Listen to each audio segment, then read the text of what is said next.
Bridge girders 68 meters long and 240 tons each, lifted like shelves from a warehouse. 800 meters of underpass slid sideways into a highway overnight. Sheet piles pressed by a machine driven from someone's pocket. Modern mega infrastructure is not built where you think. Most of it happens elsewhere. Watch through to see an underpass built beside the highway, then pushed 50 meters sideways into place in a weekend.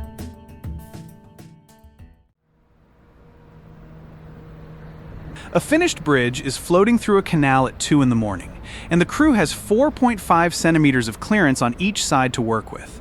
That's about the width of 2 stacked fingers. One nudge from a current, one lazy tugboat driver, and the entire span becomes a very expensive obstacle in someone's harbor. And that was the small version. Some bridges arrive already broken into pieces the size of a house. Each of these prefabricated beams for the Zuidhorn Bridge is 68 meters long and weighs 240 tons. That's a chunk of finished bridge, complete with prestressed steel cables baked inside, being lifted by cranes and dropped into place like it's a shelf from a warehouse. Why do it this way? Because building a bridge span in mid-air, over water, above traffic, is the slowest and most expensive way to build anything. Every extra day of construction over a canal shuts down shipping lanes, and shipping companies do not send thank you cards for the delay. So the span gets made indoors, on a flat floor, in conditions the weather can't ruin. Then a barge takes it to the site, cranes lift it, and hundreds of spectators show up to watch, because installing a 240-ton prefabricated beam in front of a crowd is basically a live sporting event. But before any of this can happen, somebody had to make the ground underneath strong enough to hold it, and that part almost nobody films. Before the first beam arrives, the ground has to be convinced to hold it. This excavation in Zurich goes 25 meters down. That's roughly the depth of an 8-story building carved out of the earth, right next to a hospital that would prefer not to slide sideways into the hole. At Safaga on the Red Sea, the problem gets weirder. The ground doesn't exist yet. Precast concrete blocks are stacked in rows on shore, then dropped from barges into the seabed to form the wall of a working port. Trucks tip rock into the water to reclaim land. Back on land, the deep pit has its own problem. The soil around it really wants to collapse inward. The fix is sheet piles, which are interlocking steel plates pressed vertically into the ground to form a wall that keeps the earth on its side of the line. The machine here presses 4 sheets at once, adjusts to different pile widths from 700 to 800 millimeters, and does most of it while the operator stands 20 feet away with a remote. Sensors monitor every hydraulic cylinder in real time. There's even a rotating mast so it can press corners inside the pit, which sounds boring until you realize the alternative used to be a crew of guys with a diesel hammer beating steel into wet clay for a week. Only after the ground can hold weight does the tower crane show up. A mobile crane assembles the first sections onto a poured concrete base. Workers bolt each section together, add the horizontal boom, hang the counterweights, thread steel cables through the sheaves, and connect the hook block. Foundation done, materials waiting. But the actual pieces of this building are being cast 200 miles away. Before there's a wall, a slab, or a block, there's a giant batch of concrete that has to be perfectly consistent, or every element that comes after it fails. Planetary mixer paddles churn concrete until every grain of sand meets every drop of water.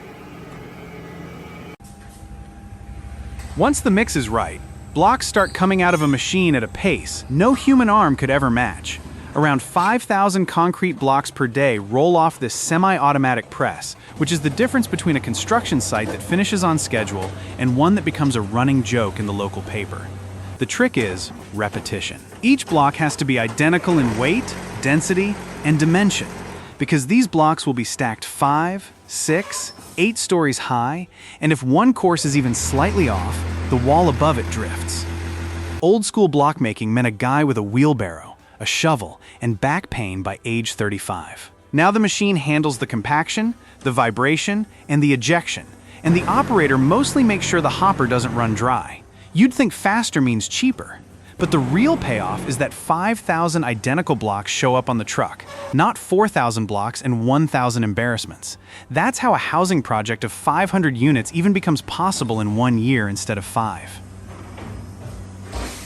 Some shapes are too complicated for a simple press. Concrete pipes, curved sections, and specialty prefab parts need molds that tilt, rotate, and release cleanly. Hydraulic cylinders swing the mold open, a crane lifts the finished piece out, and a forklift walks it to the yard.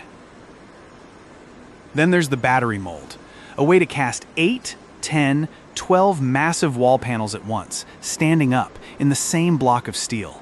Workers oil each internal surface so the concrete releases cleanly, then drop in the reinforcement cages. Concrete gets poured from above, vibrators shake air bubbles out, and the whole assembly sits and cures for the night. The next morning, the mold opens like a book, and out come the finished panels. Each one flat, smooth, and ready to become the exterior wall of an apartment building. Panels this size, cast this cleanly, would take weeks to pour on site. Here, it's an overnight shift. Now for the trick that made modern high-rises possible. A floor slab with holes running through it. Hollow core slabs are precast concrete floors with continuous tubular voids inside, cutting weight while maintaining structural performance. Less concrete means lower material use, lighter loads on the columns below, and longer spans without needing extra columns in the middle of the floor. An automated extruder pushes wet concrete down a 100-meter-long steel bed, laying the slab, forming the voids, and pressing prestressed steel cables into it in one continuous pass. A plotter marks each slab exactly where the customer needs an opening for a stair, an elevator shaft, or a utility riser. A saw cuts each slab to length. One factory can now produce hundreds of thousands of square meters a year of finished floor with about 30 people on the payroll. That's how a 20-story building goes up in months instead of years. Now put all of that under one roof, and you get something that stops looking like construction and starts looking like Detroit in 1955. This precast factory outside Versailles covers 16 acres and feeds a housing township across 362 acres. Reusable molds, structural reinforcement, controlled curing, quality checks, and a 3D casting process that produces an entire finished room. Walls, floor, ceiling, even the bathroom, as one solid concrete unit. Fewer joints means fewer leaks, fewer weak points, and fewer arguments on site about whose seam is failing. Trucks haul the modules out. Cranes stack them onto foundations already waiting. A floor gets finished in days instead of months, because most of the actual work happens somewhere else, on a flat, clean, temperature-controlled shop floor with no rain. The traditional site, meanwhile, still needs scaffolding, formwork, wet trades, and a lot of patience. But finished pieces sitting in a factory yard don't help anyone until they physically arrive at the site, and that's where things get complicated. Finished bridge beams don't fit on a highway, so the factory sends them by boat. Prestressed concrete girders are cast in a plant in the north of the Netherlands, cured, then loaded onto a barge for the journey through canals and lock chambers toward Amsterdam. Why bother? A girder this size could force highway closures, multiple permits, complicated routing, and possibly rebuilding a roundabout the girder can't turn through. A canal doesn't have roundabouts. It also doesn't have traffic lights, which trucking crews find deeply comforting. At the site, 2 large cranes lift each beam from the barge and place it onto the bridge supports. The real challenge is timing. The barge, cranes, crew, traffic closure, weather window, and permits all have to line up. If one piece slips, the entire operation gets pushed back, and the crane rental bill keeps running. A rebuilt bridge with prefab beams saves months on site. Delivering those beams by canal versus by road. Which one does your local infrastructure crew actually get to choose? Share with me. Same principle, different shape. For the Camber Stadium in Leeuwarden, the seating tiers themselves show up as precast pieces. Molds in the factory produce the raked stadium risers with the correct angle already built in, reinforcement cages placed by hand, concrete finished flat, then trucked to the site where cranes lift each element onto the frame. You don't build a stadium tier by tier out of wet concrete anymore. You order it. Every element is labeled, cataloged, and installed in exactly the sequence the drawing says. Even the load-bearing crossheads that sit on top of highway columns get made this way. A curved steel mold in the factory gets stripped away to reveal a massive angled precast beam. A yellow spreader beam picks it up with straps and slowly walks it out of the shop. Precast even shows up where you'd least expect it, in a wildlife crossing over a highway. 25 girders were placed over the A1 at night in July 2014 to build an ecoduct linking two nature reserves. Traffic gets diverted, cranes lift for a few hours, deer eventually cross. Now bring that same idea up to full highway interchange scale. At New Punt Jur, 80 curved I-profile girders got installed to replace an old roundabout with two flyovers. Each one is 50 meters long, 2 meters tall, and tips the scale at 130 tons. Trucks with 60 axles crawl through detours to deliver them. And once every prefabricated part reaches the site, the individual elements start becoming a continuous structure. For the MCG bridge in Maine, 9 composite arches were trucked in and set by hand.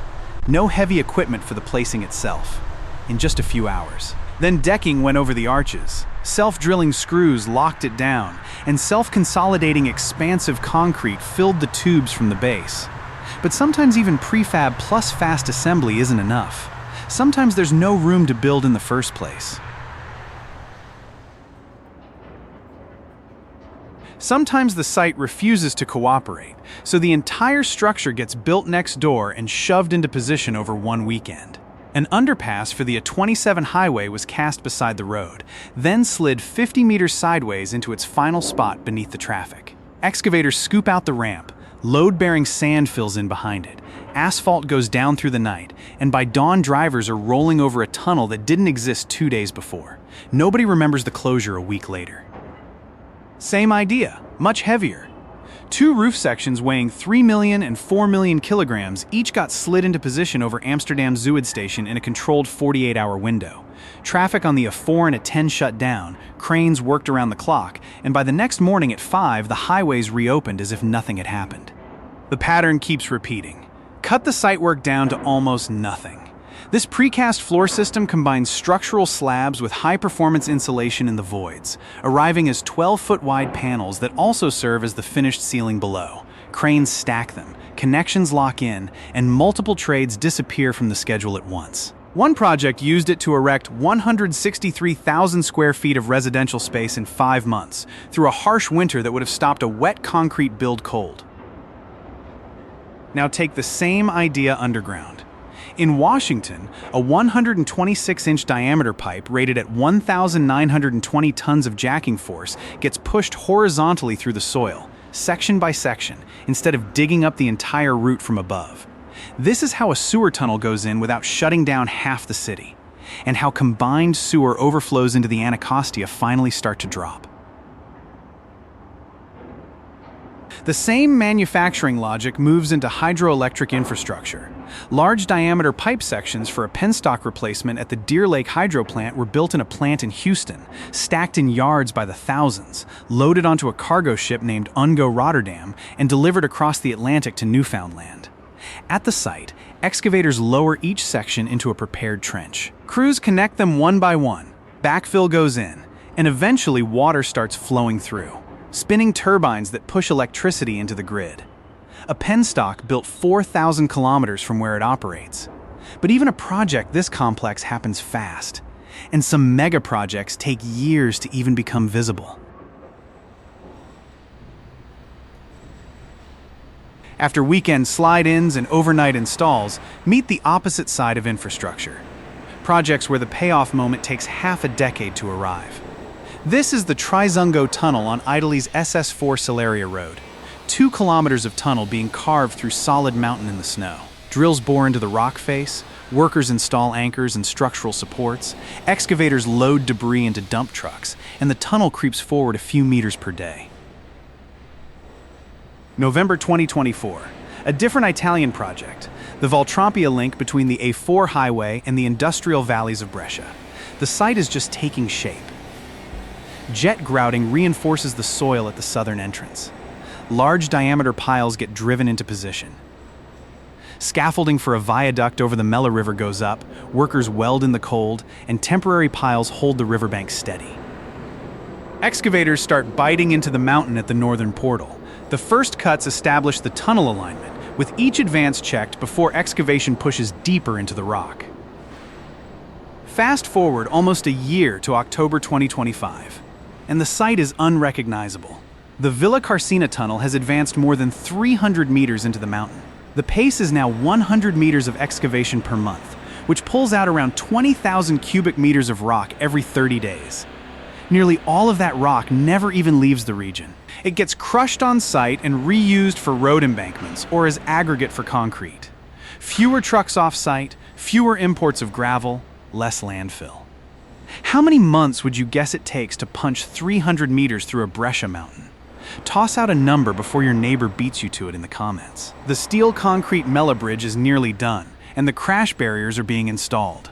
Cyclopean boulder revetment locks the riverbank in place. Sprayed shotcrete stabilizes the tunnel walls as excavation with controlled explosives pushes the face deeper. Dust clouds fill the tunnel between blasts, dump trucks and excavators cycle in and out. The whole operation is a factory that grew inside a mountain over the course of a year, and the road it will eventually carry still doesn't exist to anyone driving past. By July 2026, that same tunnel has passed 1,150 meters, nearly 4 times the length reported 9 months earlier. Excavation of the underground interchange chamber has started, and the definitive lining is now going in behind the working face. Jet grouting continues at San Vigilio, retaining walls take shape with hydrophrase cutters, and the concrete slab over the Mela Viaduct is finished. At the Cerezo portal, the Faidana Bridge is complete, and the tunnel entry retaining wall is ready for the next excavation phase. A tunnel doesn't finish where the concrete ends. The road on top still has to exist. At the Al Faya project, pavers lay fresh asphalt and a line of heavy rollers compact it. And once a road, tunnel, or bridge is finally in service, the hardest project on Earth begins, rebuilding what's already carrying traffic. On the Herring-Vlietbrug, cars keep crossing overhead while a full demolition runs in the chamber directly below. Crews work 24 hours a day, 7 days a week, tearing out the old drive mechanism and prepping for the new one, all so the closure window later can be as short as possible. Then the closure hits, and the old bridge flap comes out. All 1,860,000 kilograms of it. 3 floating crane pontoons lift it clear. The next day, the new toothed rack goes in, 22.5 meters long, 106,000 kilograms of steel, and 320 individual teeth waiting to be adjusted. Now the part almost nobody sees. Every one of those 320 teeth has to be aligned to within hundredths of a millimeter. Blue marking compound reveals where each tooth actually meets the gear. If the contact is off-center, the teeth chew each other apart within a few years. Same challenge, different transport system. Central in Zurich, 45,000 people pass through this tram junction every day. The tracks were worn out after decades, so 1,450 meters of rail, 13 switches, and 7 crossings had to be replaced without shutting the network down for long. Peak days had 400 workers and 1,000 tons of machinery on site at once. Around 2,500 cubic meters of pavement and concrete came out over a single weekend, hauled off in about 167 truckloads. The ground was excavated 70 centimeters deep. Geotextile went in, gravel over that, new drainage and utility lines below, and then the rails on top. Over 171 individual welds went down in the first weekend alone, most of them at night to keep dust and heat away from daytime commuters. Every trade had to be perfectly staged. Demolition at one end, build-up at the other, all synchronized so the shuttle buses could resume within days. Back at Herring-Vlietbrug, the full 8-week closure kicks off and the whole choreographed sequence collapses into one continuous operation. The old control house comes off first. The old bascule deck weighing 1,860,000 kilograms lifts out. The new toothed rack drops in. Then the new bridge deck arrives. 2 million kilograms of steel, floated in on a barge from the fabrication shipyard, positioned by multiple heavy lift cranes, and slowly lowered into place.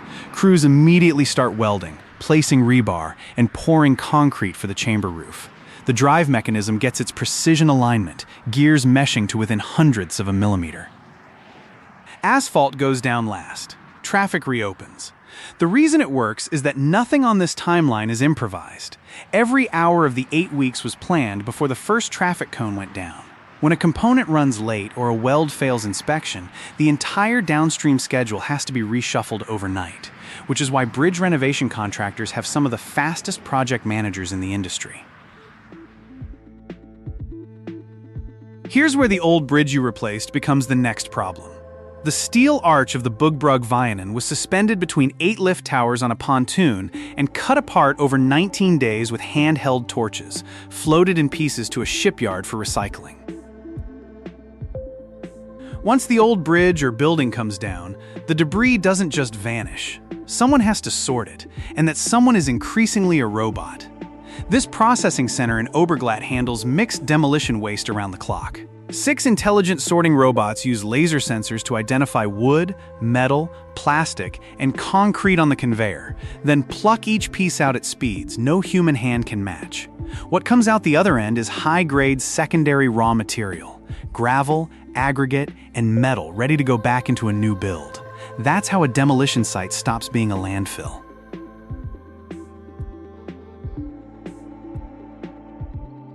And this isn't a new experiment. It's a system that's been running for 25 years. This recycling center in Roomlang has produced roughly 4.5 million tons of recycled gravel and 2.5 million cubic meters of recycled concrete since 1999. Trucks deliver concrete demolition, sometimes 1,500 tons of old runway concrete in a single night from a nearby airport. Crushers break it down, wind sifters blow out the light contamination like wood and plastic, and the material gets separated into grain sizes from 0 to 63 millimeters and up. Rail cars load directly at the site.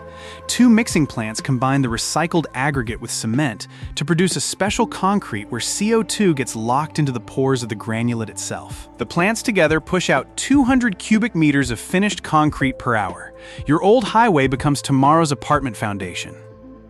And here's the payoff. A facility that turns construction waste into new material is itself a full mega construction project. The Abimic Center in Oberglatt was built in just 18 months. That's an entire industrial plant with silos, conveyors, robotic sorting halls, storage warehouses, offices, and rooftop solar arrays. Designed, permitted, built, and commissioned from raw ground to full operation in a year and a half. Every technique from the earlier acts shows up in one place. Foundations poured for heavy machinery. Precast concrete panels stacked into walls. Steel structures assembled for the sorting halls. Cranes moving equipment into position. Utility trenches, drainage, asphalt yard surfaces, and rail sidings all installed on a timeline that leaves zero room for a bad weather week. The building that recycles construction waste is itself a construction project, and a mega one at that, which makes the whole system circular in a way you don't usually see spelled out. Demolition creates the input. Sorting creates the material.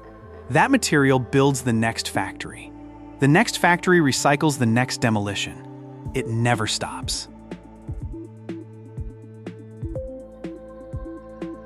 Now push the loop one step further. Design the new structure so it can be taken apart later. This viaduct near Kampen is built from prefabricated concrete elements assembled with steel tension cables and shear keys instead of permanent monolithic joints. The elements lock together under compression. When the viaduct reaches end of life, the cables release, the elements come apart cleanly, and each piece can be reused somewhere else. Not crushed for aggregate, actually reused as is. Sensors embedded in the concrete monitor stress and fatigue in real time, giving engineers decades of data on how the structure actually ages under real traffic. That's a mega project designed with its own dismantling already drawn on the plans. Now come back to the very first image of this whole video, the temporary Surhofbrug arriving at its final position. Barges hold the bridge steady. Hydraulic pumps compensate for millimeter-level tide movements. Cranes and jacking systems ease the span down onto the abutments. Workers verify alignment with survey instruments before the load transfers. Touchdown looks like a single moment. It isn't. Behind it sits the factory that cast the parts, the ground that was reinforced to hold it, the barges that carried it, the crews that will one day take it apart, and the recycling yards waiting to receive it. A mega project is never just the bridge, tunnel, road, or station you see. It is the factories making the parts, machines moving them, crews strengthening the ground, and recycling systems handling the structure decades later. Now the industry faces a costly choice. Keep building massive concrete structures designed to last a century, then face enormous demolition and waste bills later. Or pay more upfront for modular construction that can be dismantled, reused, and upgraded. The uncomfortable part nobody wants to say out loud. Modular reuse only pays off if the next generation of engineers trusts 30-year-old concrete elements enough to put them back in service. Do you think they will? If this changed how you see the infrastructure around you, tap, subscribe. More heavy infrastructure lands in the next one. See you. Take care.